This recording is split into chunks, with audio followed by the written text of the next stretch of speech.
I've got these AOVs that the green one does his shadow, his cast shadow, and the blue one does his sort of contact shadow for his blocking of the ambient light.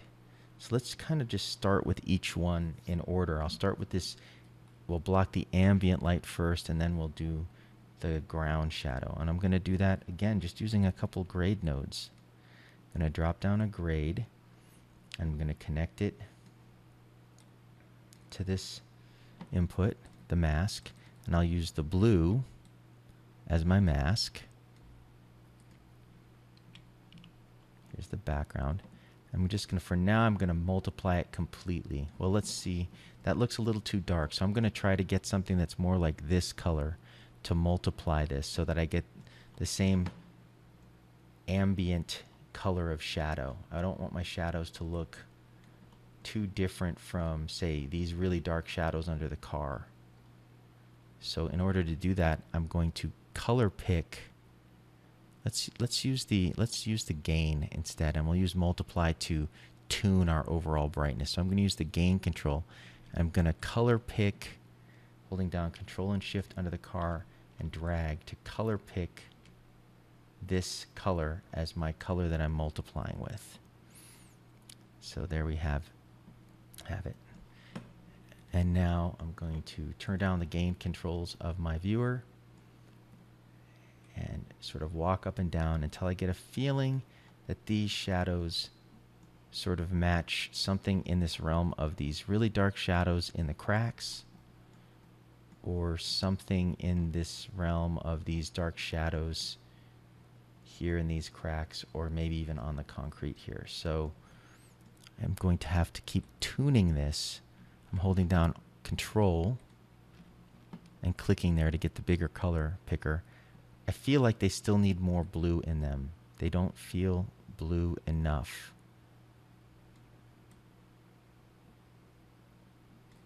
I want them to feel like this bluish, purplish color down in here.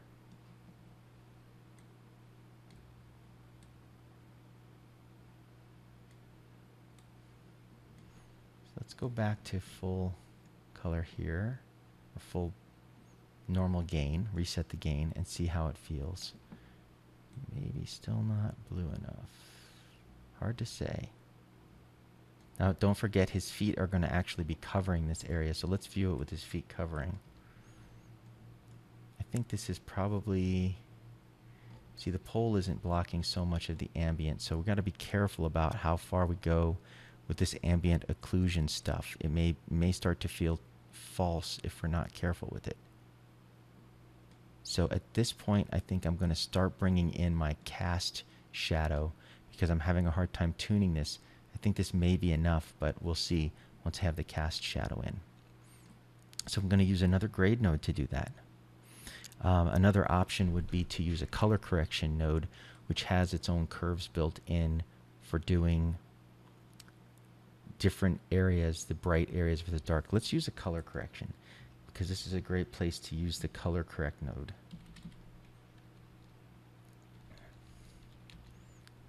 So let's do a quick introduction to the color correction node.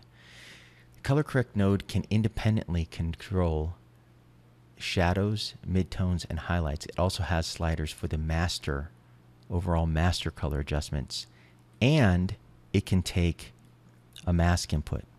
So it's got several different ways to control which part of the image it's color correcting.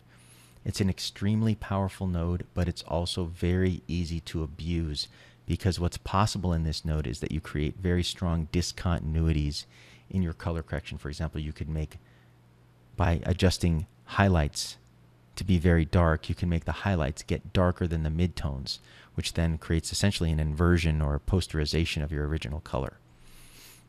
In order to tune this or use it properly, the first thing you need to do is set the ranges that you want to define as your highlights, midtones, and shadows. And you do this with this tab here.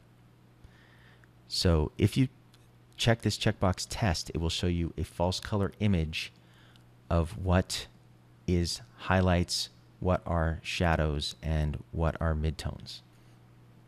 White are the highlights, gray are the midtones and black are the shadows, and then the green and purple areas are the areas in between. Now, if you look closely, you can see right now, the only thing that's really counting as highlights for me are the sky. So it's quite high. Let's start pulling down the midtones so I can get a little bit more control over maybe some of the highlight areas. I can start pulling them into this area that I'm more interested in doing. And I'm going to maybe even pull down the highlight areas a bit too. So I have some of them kissing into this area that is on the ground, because really that's the stuff I'm more interested in adjusting at the moment. Don't want to go too crazy because I really don't want to be adjusting highlights. I'm going to use this midtone slider and the shadow slider to try to get control over the areas that are considered what I'm trying to edit. Because really what I don't want to do, what I want to avoid doing here, is inadvertently darkening the areas that are already shadow even more. I really only want to darken areas that are, in this case, midtones, and not darken shadows yet again. Okay, so I think I've gotten these ranges to what's going to be usable for my purposes. Let's start using the color correct node. Now, I really only want to adjust things that are shadow in the monster's feet and Gary's cast shadow. So I'm going to use the mask input to define yet another mask area that only constrains the total result of this to his shadow area. And his shadows are the green input in this AOV. So I'm going to make sure I pick green as my mask. And now I can start using the color correct node. Remember, I adjusted it to try to make the midtones my main thing that I'm adjusting. Let's see how successful I was. It looks like I was pretty successful. Might have to tune it a bit still because I might have gotten a little bit too optimistic about what is shadow and what's not. There we go.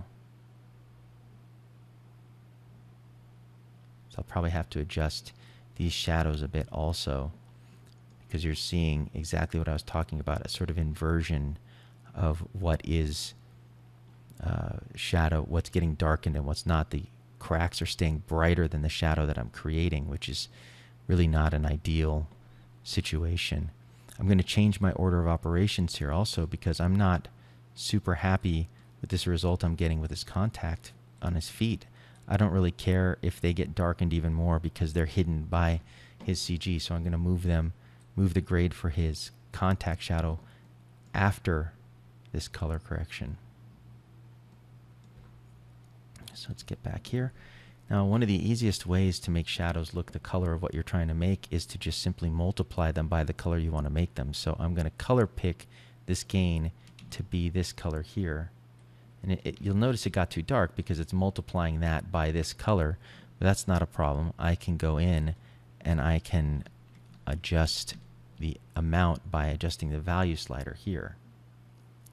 So I've gotten the color by color picking it, but I'm adjusting the color amount manually. And in this type of situation, it's always a toss-up of where to go. You'll notice the shadows here feel a lot more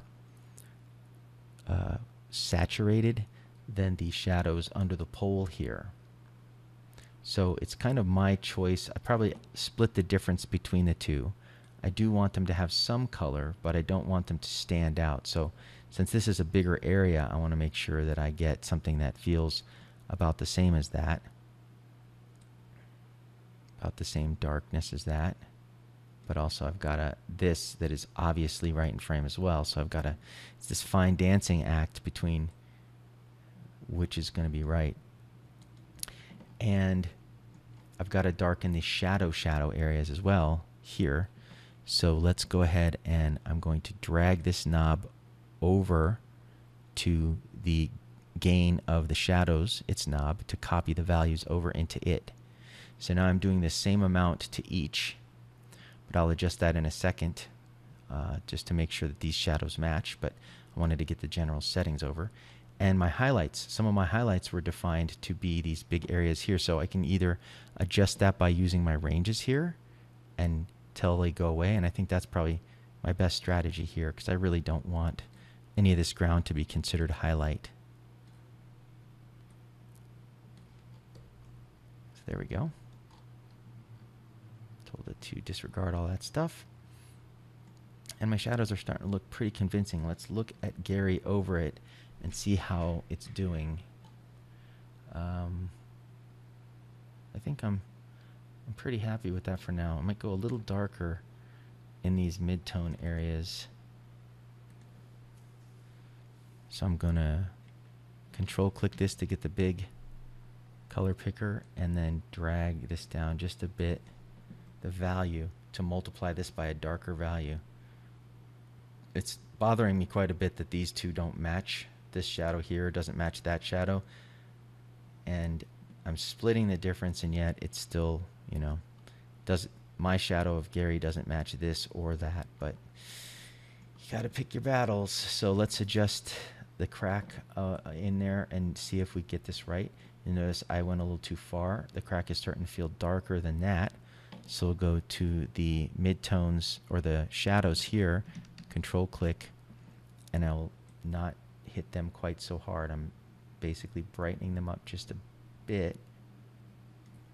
I might have to do a bit with offset here as well. It's going to be way too much if I do that, but I'm just going to knock them up just a tiny bit with a little bit of blue in there to make them feel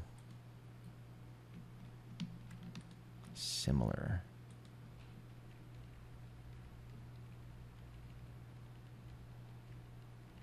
And this is where the view controls start to really come in handy, because you can view it with a very cranked up gain to start to get it really dialed in by walking all the way down into those shadows with the gain, the viewer controls. And this is best practice for a professional level comp. You have to take into consideration the entire range of the image all the way down in the shadows. So now that we're down here, let's look at some other stuff. Notice that Gary's little toe here is super black, so the black levels in Gary aren't quite matching in some places. Under his feet here, inside his belly here, they might be a little bit too dark.